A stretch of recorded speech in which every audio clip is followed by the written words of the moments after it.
Vamos a tomar en este tiempo que en el programa en el que estamos revisando el Evangelio según San Mateo, y hoy estamos en el capítulo 10 ya de este Evangelio. Voy a comenzar de inmediato, dado que es una porción bastante larga, espero poder terminarla. Me refiero al capítulo 10 de Mateo, así que voy a comenzar con la lectura. Mateo 10 a partir del versículo 1. Jesús llamó a sus 12 discípulos y les dio poder para expulsar a los espíritus inmundos y para curar toda enfermedad y toda dolencia. Los nombres de los 12 apóstoles son estos.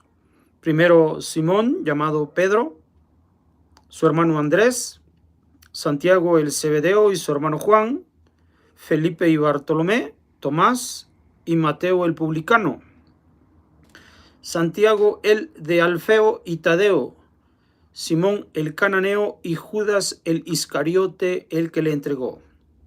Jesús envió a estos 12 después de darles las siguientes instrucciones.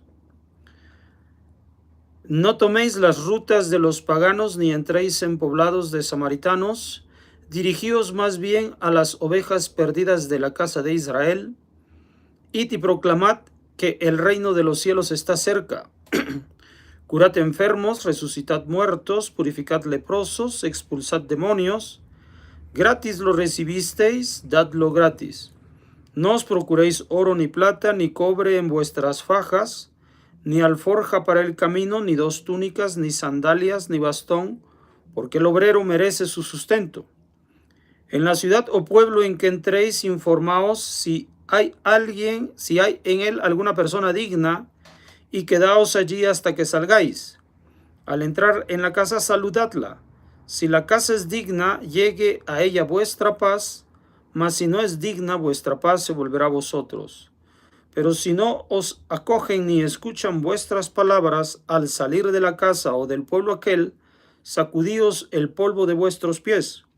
Os aseguro que el día del juicio habrá menos rigor para la tierra de Sodom y Amora que para aquel pueblo. Bueno, explico. Aquí Jesús va a enviar a sus 12 discípulos, esto es lo que nos dice Mateo, y los va a enviar con cierto respaldo, ¿no? El respaldo que ya Jesús ha demostrado, porque sabemos que en el pueblo de Israel es necesario que un profeta demuestre que lo es. Y la forma en la que Jesús dio pauta para que fuera una demostración de su autoridad era precisamente la de expulsar espíritus inmundos y curar toda enfermedad y toda dolencia. Luego entonces, de este modo, con esta autoridad, envía a sus discípulos, de los cuales selecciona 12. ¿Por qué 12? Porque esto es el formato típico en el que se provocan enviados, o se envían enviados propiamente, recordando aquello que ocurrió cuando Moshe Rabenu envía a los 12 hombres para ir y conocer la tierra, para reconocer la tierra que más tarde ocuparían. Entonces siempre el número 12, porque representa a cada una de las 12 tribus de Israel, y este es un número muy importante, el número 12. Así que hay una conexión, ¿no? Hay una continuidad en la forma en la que se va a ocupar la tierra. ¿Por qué existe esta similitud? Porque Jesús, de acuerdo a la misión que tiene el Evangelio de Mateo, es la del establecimiento del reino. Eso es el fundamento que da pie para que Mateo escriba este Evangelio, que se funde el reino. Entonces, así como se necesitaron 12 miembros del pueblo de Israel, uno de cada tribu, para que fueran introducidos a la tierra y revisaran la tierra y se estableciera el reino de Israel en ese lugar. Entonces, del mismo modo, aquí Jesús va a enviar a 12 para que se establezca el reino de los cielos en la tierra. Entonces, esta es la similitud. Así se funda el reino, en otras palabras. Se les da por nombre, se menciona por nombre, tal como aquellos 12 príncipes del pueblo de Israel se nombran por nombre, los que llevan el estandarte, los que van a ser como espías. O sea, tiene que ver con el establecimiento del reino.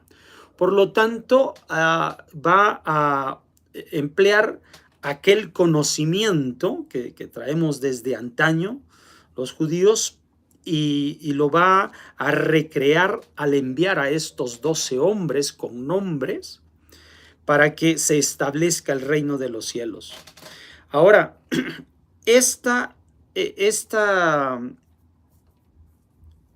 estos hombres van a ser enviados a la tierra de Israel, al lugar en donde se encuentra. Propiamente Jesús está enseñando, como ya lo hemos hecho saber, desde Galilea. Desde ahí está enseñando él. Y luego entonces envía a esta gente. Galilea, como ya les he mencionado, no tiene a los judíos más creyentes, no tiene a los judíos más religiosos. Por esta razón es que se usa una expresión de esta gente que ocupa la región de Galilea, se le conoce como la casa extraviada de Israel, porque en primer lugar, históricamente, las 10 tribus que se van a extraviar de su fe van a ocupar esa tierra y luego entonces esa tierra está ocupada por este tipo de gente, no muy cercano a Jerusalén. Por lo tanto, no hay mucho apego, porque estar en Jerusalén significa también este apego. Así que se va a enviar a estos a reencontrar la fe dentro del pueblo de Israel en aquella gente que está extraviada. No es de forma literal que se está refiriendo a los extraviados de Israel. Posiblemente habría algunos de las tribus perdidas allí, pero definitivamente no se está hablando de forma literal, sino el concepto, la idea. Son personas que han extraviado el camino y no se han reconectado con Hakadosh Baruj Hu del modo correcto. Por eso dice que solamente se debe de ir hacia este lugar. Por lo tanto, la forma en la que se le da las directivas, Jesús da las directivas a estos hombres para establecer el reino de los cielos, toma en cuenta hacia quiénes está dirigido ese mensaje. Como les digo, son la gente menos cercana a Kadosh Baruj Hu y que están en esa región y que se les acerca el reino de los cielos. Con toda esa autoridad, con todo lo que Jesús los envía. Ahora también hay una situación, precisamente porque se va a enviar hacia esta fracción del pueblo, es decir, son judíos, pero no son los mejores creyentes, como les digo.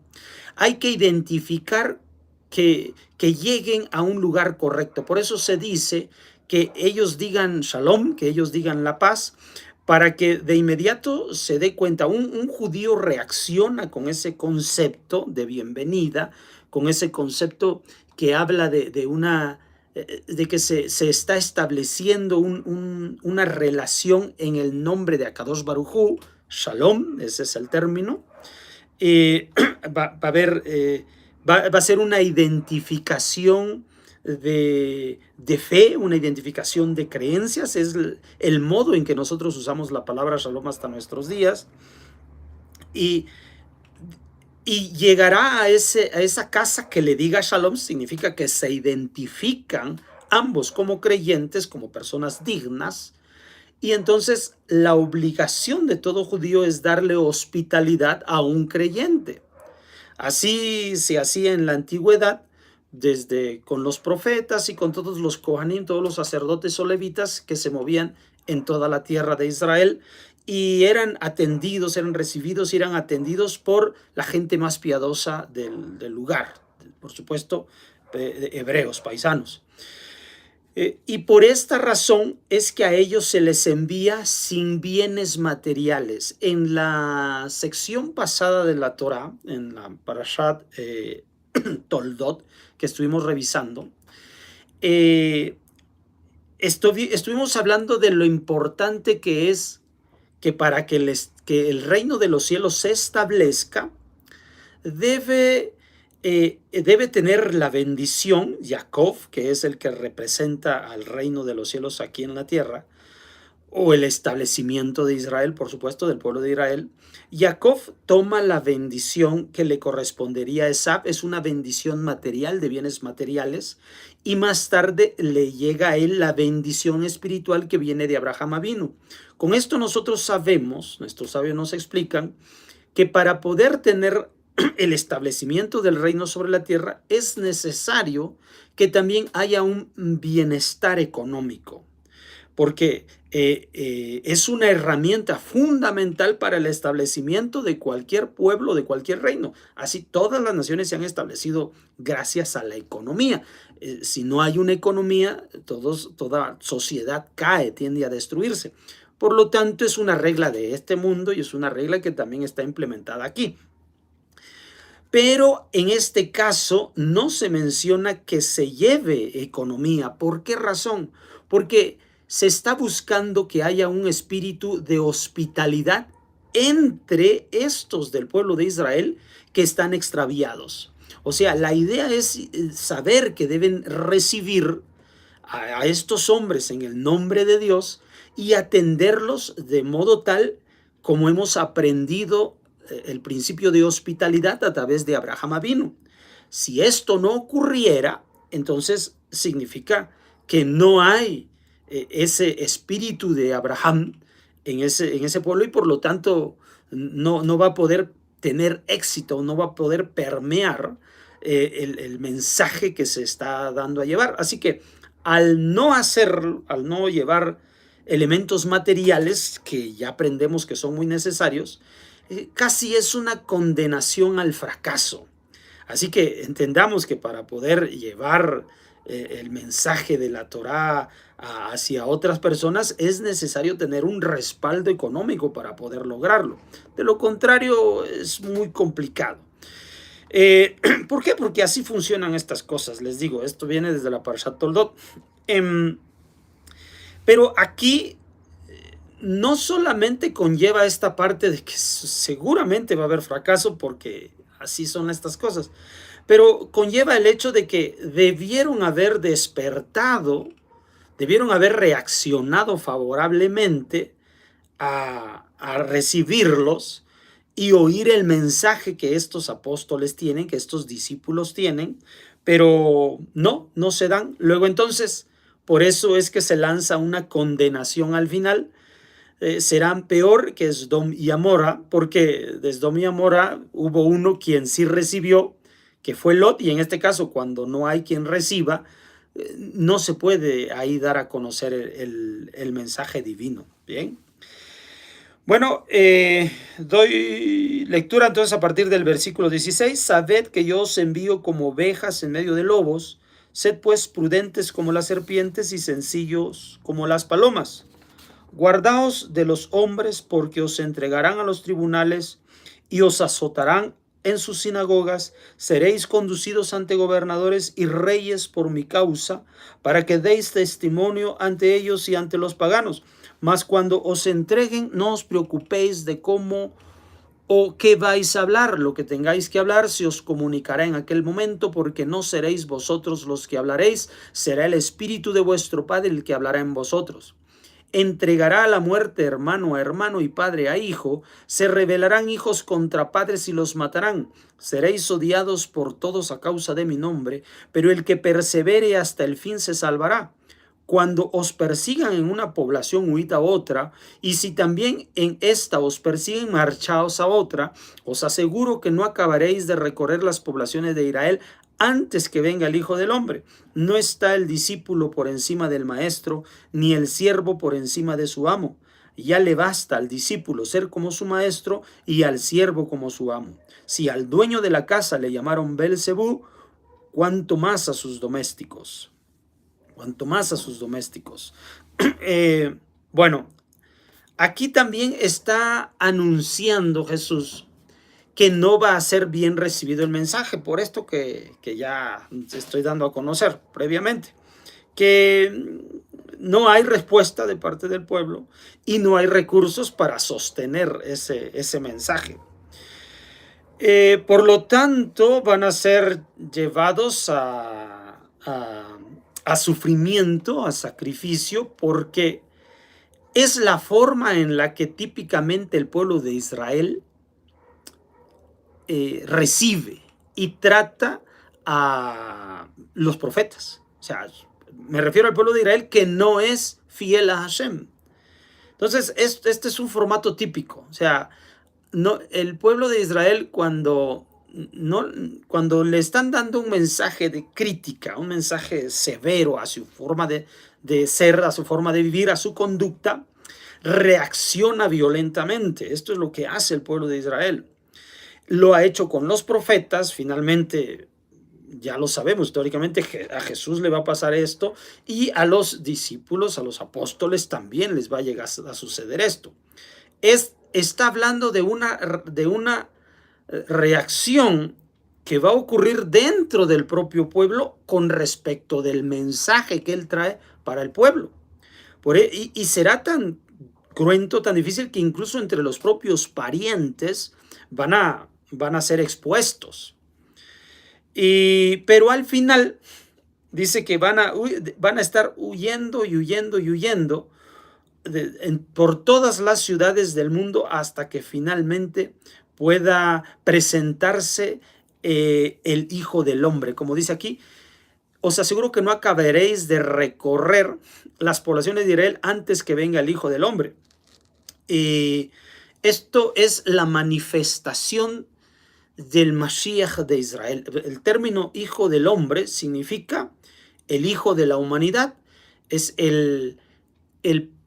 la razón de la creación, la creación misma es el Hijo del Hombre, refiriéndose como el representante, es decir, como el Hijo, aquel que viene del Padre, es decir, de Akadosh Baruj Hu, y que recibe de él y que abre una forma de expresión de la humanidad con respecto de Akadosh Baruj Hu. Entonces, Hijo de Hombre no es únicamente una referencia con respecto de uno solo que será conocido como el Melech HaMashiach, sino como un espíritu, un ámbito al cual se abrirán gracias a la conducta y a la revelación otorgada por ese hombre que será conocido como el Melech HaMashiach y que ayudará a los discípulos de él también a vivir en el mismo espíritu, en el mismo concepto, en los mismos ideales, en la misma fuerza y en la misma autoridad. Por esta razón es que cuando sean confrontados, es el espíritu el que va a hablar a través de ellos. Ahora, cuando el texto menciona que es el espíritu habla a través de ellos, el espíritu es la parte no material que somos nosotros, que permite que este cuerpo tenga vida y pensamientos y sentimientos y voluntad. Eso es el espíritu. Por lo tanto, no estamos hablando que llegará un mensaje, digamos, ajeno o externo, sino más bien todo lo contrario. O sea, el espíritu es, cuando se dice que uno va a dar un mensaje del espíritu, es después de haber estudiado y después de haber meditado con respecto de la Torá y tener cercanía a Kadosh Baruj Hu, empiezan a fluir sobre la persona pensamientos. O sea, los pensamientos son ocurrencias, son cosas que de repente le vienen a la persona y gracias a la educación que tiene, al conocimiento con el cual estás plenamente involucrado con su maestro, recibiendo de maestro a alumno, entonces empieza a tener la mente de su maestro. Por eso es que aquí va a decir, no está el discípulo por encima del maestro. sea, empieza a tener la mente del maestro y empieza a reaccionar y a pensar y a opinar y a expresarse como lo hace el maestro, porque él es un alumno y estos pensamientos que le llegan a la persona a través de su conocimiento, ahora comienza a pensar. No es lo mismo el pensamiento que el pensar. O sea, el pensar es que, que le va a dar lógica a ese pensamiento que le ha llegado. No significa que una persona sin conocimiento vaya a poder dar una respuesta adecuada a cualquier pregunta que se le haga, ¿no? O sea, no significa que cualquiera es levantado así al vapor para que vaya a enseñar, para que vaya a revelar el reino de Akadosh Baruj Hu a donde quiera que se encuentre. No es alguien que solo surge así sin ninguna preparación, de ningún modo. Tiene toda una preparación. Por esta razón es que Jesús dice, Él envía a sus discípulos. Más adelante va a hablarse sobre los discípulos de Juan el Bautista. Es decir, que los educa. Son personas que están educadas. Y cuando el Espíritu viene a ellos para hablar y va a dar respuesta, es decir, que les van a venir pensamientos y que su mente va a procesar rápidamente para dar una respuesta correcta, un mensaje acertado, pero gracias a la preparación y conocimiento que posee. A eso le llamamos la fuerza del Espíritu en la persona. Es ese pensamiento que después se piensa y así se responde con pleno conocimiento. Pero al final, como el mensaje no es bien recibido, sino más bien es rechazado, porque no tienen oídos para oír ese mensaje, no está siendo congruente con lo que ellos esperan con respecto de la revelación del Melech HaMashiach. Y justamente por eso es que Juan el Bautista más adelante va a decirle si es él el que había de venir, porque está dudando que haya una congruencia entre lo que se oye saber del Melech HaMashiach y lo que se le ve hacer a Jesús. Por eso es que existe esa duda entre ellos, porque el mensaje de cómo sería el Melech HaMashiach es un tanto distinto de lo que Jesús empieza a enseñar y de lo que Mateo está recalcando. Así que, como no lo van a entender, la forma de rechazarlo definitivamente es, entonces, si esta enseñanza no viene del cielo, entonces viene del adversario, viene del Yetzer Hará, viene del lado equivocado, viene de lo incorrecto, y luego eso es lo que precisamente se busca acallar, dado que ellos consideran lo correcto, o sea, y estas personas están confundiendo, estos discípulos están confundiendo el mensaje de lo que tiene que ser el Melech HaMashiach, luego entonces hay que callarlos, hay que callarlos. Leo ahora a partir del versículo 26, no les tengáis miedo, pues no hay nada encubierto que no haya de ser descubierto, ni oculto que no haya de saberse. Lo que yo os digo en la oscuridad, decidlo vosotros a la luz, y lo que oís en voz baja, proclamadlo desde los terrados. No temáis a los que matan el cuerpo, pero no pueden matar el alma. Temed más bien a los que pueden llevar a la perdición al alma y cuerpo en el Gehenna. ¿No se venden dos pajarillos por un as? Pues bien, ni uno de ellos caerá en tierra sin el consentimiento de vuestro Padre. En cuanto a vosotros, hasta los cabellos de vuestra cabeza están todos contados. No temáis, pues vosotros valéis más que muchos pajarillos. Si alguien se declara a mi favor ante los hombres, también yo me declaré a su favor ante mi Padre que está en los cielos. Pero si alguien me niega ante los hombres, también yo le negaré ante mi Padre que está en los cielos. Bueno, aquí se mencionan también algunos conceptos que es necesario que podamos aclarar. Bueno, el mensaje que Jesús le da a sus discípulos siempre es una forma personal, es íntima, es una forma íntima. Por eso es que dice, lo que se ha dado aquí en la intimidad, ustedes tienen que proclamarlo a alta voz. Eso es lo que tiene que suceder, eso es lo que tienen que hacer los verdaderos discípulos. Ya nosotros hemos aprendido a través de nuestro maestro, pero es necesario que comencemos ahora a expresar lo que hemos aprendido, a hacerlo público, a dar un mensaje con esa fuerza, con ese conocimiento, sin duda alguna, porque ese es el modo en que se tiene que establecer el reino de los cielos. Ahora, definitivamente, estar estableciendo el reino de los cielos en esta tierra donde impera pues una forma de gobierno humana que quiere desechar la autoridad divina de sobre ellos, pues habrá que cerrarles la boca. Y esto es lo que también aquí contempla Jesús y advierte. ¿Sucederá? Esto es lo que va a suceder. Eso va a acompañar al que proclama el mensaje de cómo se está presentando este Mesías y cómo se está presentando el reino de los cielos entre los judíos para que vuelvan el camino a Kadosh Baruj Hu. Y se dice que las personas que lo reciban entrarán dentro del reino de los cielos, y las personas que no lo reciban se van a ir a lo que se llama la Gehená. Dice, temed más bien al que puede llevar a la perdición alma y cuerpo a la Gehená. La Gehená es un lugar de corrupción, es un lugar donde se llevan los restos de los desechos de los animales sacrificados allí en Jerusalén, ahí en Israel, y por lo tanto estamos hablando de un estado de corrupción.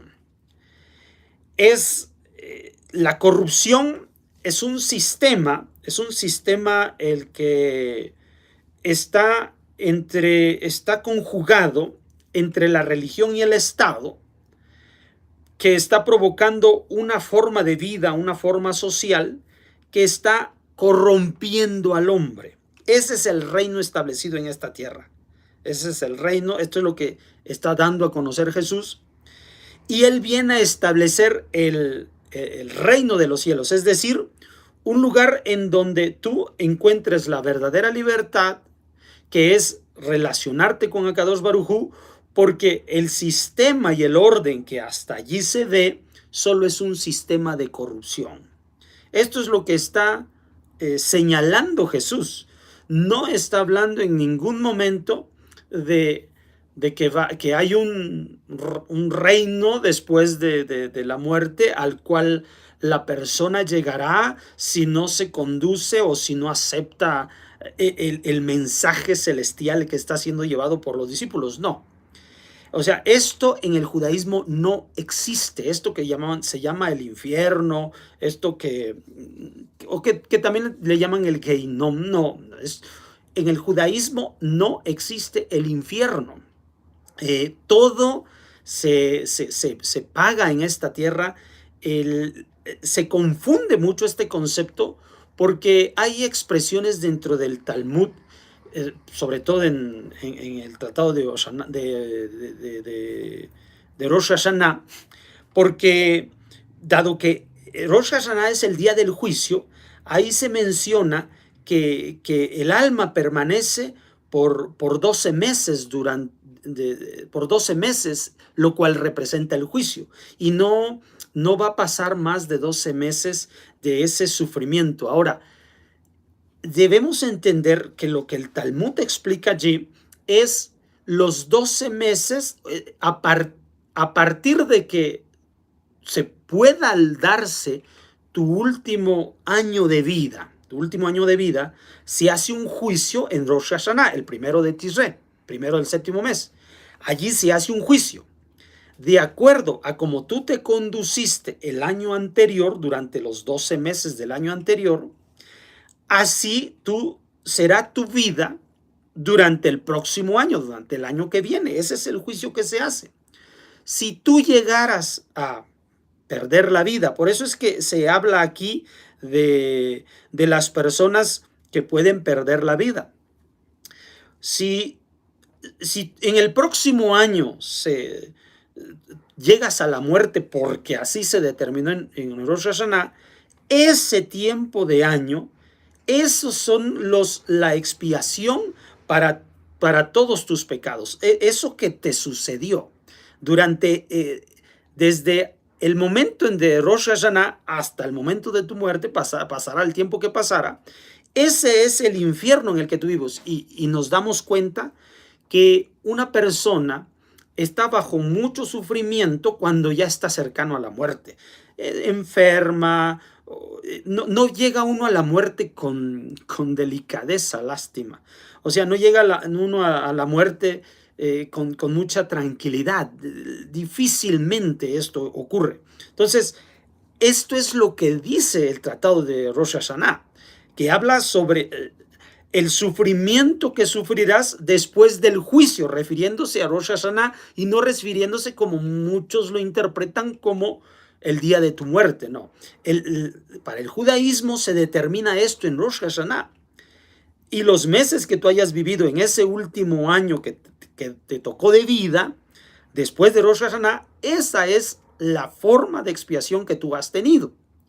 Por lo tanto, dado que no se puede saber por la gran mayoría de las personas cuándo nos llega la muerte, es necesario que nosotros vivamos nuestro año que estamos caminando con ganas de servir a Kadosh Baruj Hu, con conexión con Él, porque está haciendo esto como la expiación de todos nuestros pecados. Así que de eso es de lo que habla. Es estar con tranquilidad en obediencia a los mandamientos, es el reino de los cielos. Es esto que siembra, este resultado que da en tranquilidad para nuestros pensamientos y en nuestra actitud, en todo lo que nosotros vivimos, es por obedecer los mandamientos. Eso es lo que le llamamos el reino de los cielos. Es esta luz y este mundo y esta mente a la cual nosotros nos abrimos cuando, gracias a que observamos los mandamientos, tenemos todo este conocimiento y esta tranquilidad, esta paz y todo lo que disfrutamos. Pero cuando la persona entonces no obedece los mandamientos, le sobrevienen dudas, confusiones, terrores, temores. Ese es el sufrimiento. Entonces, esa es la corrupción a la cual está sujeta. Así que está el reino de los cielos, que es estar viviendo en armonía y en paz y en tranquilidad, y está la Gehenna, que es ese estado de corrupción que, porque estás en desapego con Akadosh Baruj Hu, estás sufriendo, estás confundido completamente. Bueno, esto es necesario que tenga que saberse, porque no tiene que ver en ningún momento. El judaísmo no hace esto de infundir el temor o el miedo en las personas para que se acerquen a Kadosh Baruj Hu. Eso es completamente irracional, y a Kadosh Baruj Hu nos hizo racionales. Entonces, no es el miedo. O sea, el miedo precisamente lo usan este sistema de este mundo, o sea, el Estado político, con algunas religiones se unen para establecer el reino del miedo sobre la tierra. Mas el reino de Akadosh Baruj Hu no usa este principio, Haz Shalom, no lo usa. Entonces, es importante que lo sepan, que toda persona que se acerca a Kadosh Baruj Hu a través del Nuevo Testamento, a través de Jesús, a través de la predicación de los apóstoles, entienda muy bien desde los conceptos que los discípulos, que Jesús mismo conoce como judío, se provoque. Bueno, continúa ahora ya a partir del versículo 34. 34. No penséis que he venido a traer paz a la tierra, no he venido a traer paz sino espada. Si he venido a enfrentar al hombre con su padre, a la hija con su madre, a la nuera con su suegra, y los enemigos del hombre serán los de su propia familia. A este grado viene Jesús irrumpiendo con su mensaje. O sea, se tiene que destruir el imperio del hombre, que hay una colusión entre la religión y el Estado. Esto es lo que viene a recriminar Jesús, y esa es la razón por la cual cuando sus discípulos, lo mismo que él, digan directamente, amenacen la seguridad de esa corrupción, de ese estado político religioso, entonces lo van a condenar a la muerte. Eso es natural, es un resultado natural, dada la corta visión de aquella gente en aquellos tiempos. Bueno, aún sigue existiendo, no creamos que es difícil, solo diferente, sino que ahora ya lo esconden un poco más, de que quieren desaparecer el concepto de Akadosh Baruj Hu de la gente, de la sociedad, lo disfrazan, pero de todo modo sigue actuando del mismo modo el Estado político religioso. Versículo 37, el que ama a su padre o a su madre más que a mí no es digno de mí. El que ama a su hijo o a su hija más que a mí no es digno de mí. El que no tome su cruz y me siga no es digno de mí. El que encuentre su vida la perderá, y el que pierda su vida por mí la encontrará. Esto es la libertad de la que venimos diciendo. O sea, Jesús está hablando en todos estos conceptos acerca del reino de los cielos. Él viene a establecer el reino de los cielos. Al entrar en su predicación, al entrar en su enseñanza, en sus conocimientos y en sus conceptos, pues uno se hace parte de ese reino, empieza a alcanzar el conocimiento que él tuvo, que él alcanzó, y por lo tanto, lo mismo que él sufre todo esto, lo mismo que sufrió con los suyos, lo mismo que sufrió con su pueblo, pues se dice bien que no hay profeta sin honra sino en su propia tierra y en su propia casa. De igual manera, por los conceptos desarrollados y que no todos alcanzan, va a haber diferencias. Va a haber diferencias y muchas veces insalvables. No obviamente, no debemos los creyentes provocar esa diferencia o castigar esas diferencias. Se entiende que los que al no ser tolerantes pues no tienen tal desarrollo, los que nos marginan son ellos, no nosotros los marginamos.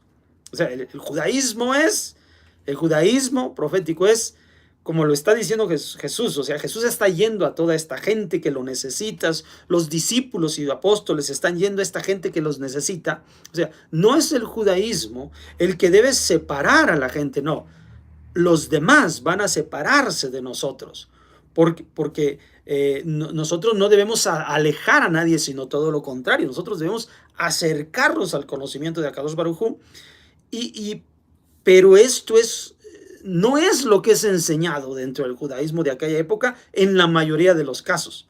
No ha sido enseñado así desde los días de Moshe Rabenu. O sea, siempre se procura y se fomenta y se respalda y se reconoce la gente que está en apego a los mandamientos, y la gente que está en desapego a los mandamientos se margina. Pero el estar separado no debe ser provocado por los creyentes, sino por los incrédulos. Entendamos, por favor. Conclusión. Va a partir del versículo 40 al 42. Quien a vosotros acoge, a mí me acoge. Y quien me acoge a mí, acoge a aquel que me ha enviado. Quien acoja a un profeta por ser profeta, recibirá recompensa de profeta, y quien acoja a un justo por ser justo, recibirá recompensa de justo. O sea, esta es la interconexión que hay.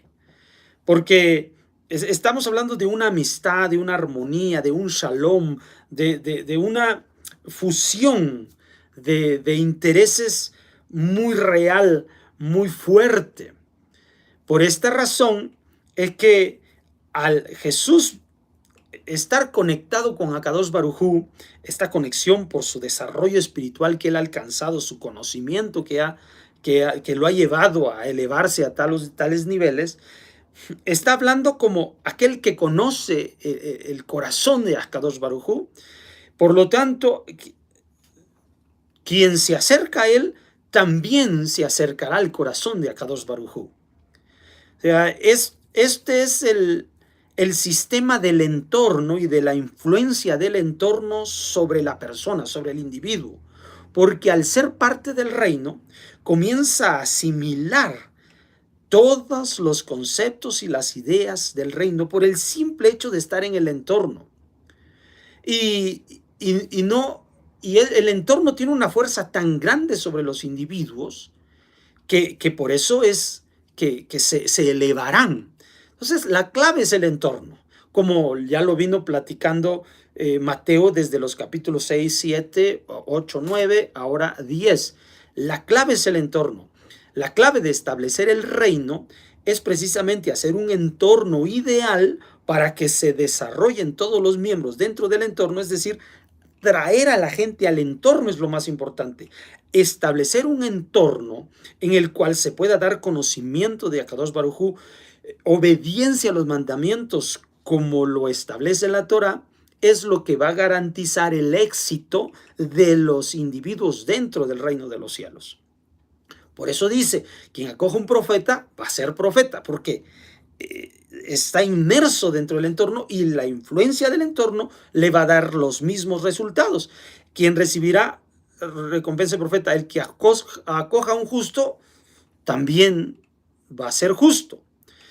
Y todo aquel que dé de beber tan solo un vaso de agua fresca a uno de estos pequeños por ser discípulo, os aseguro que no perderá su recompensa. Entonces también habla del resultado que ocurrirá con aquellos que cuando se mueven a esas ciudades los reciben, van a recibir estas bendiciones, porque ese es el entorno, esa es la fuerza y la armonía.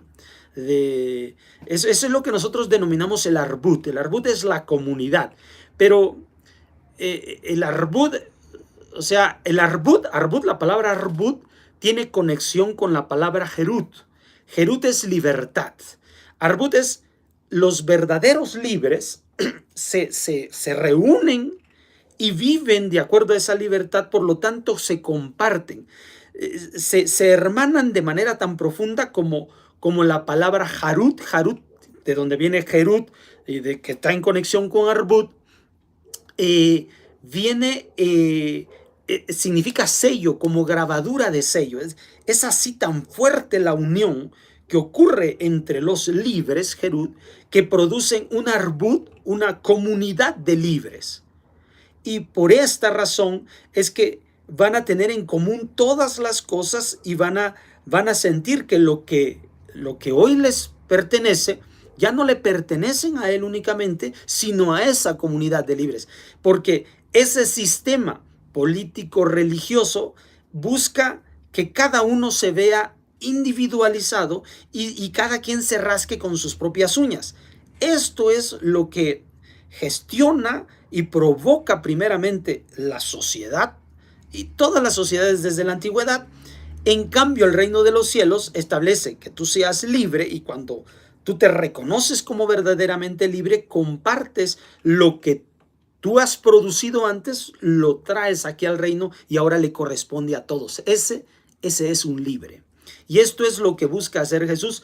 De este modo, hay una gran diferencia entre la estructura del reino de los cielos y la estructura de los reinos de este mundo. Bueno, por el momento es todo. Nos vemos para la próxima. Shalom.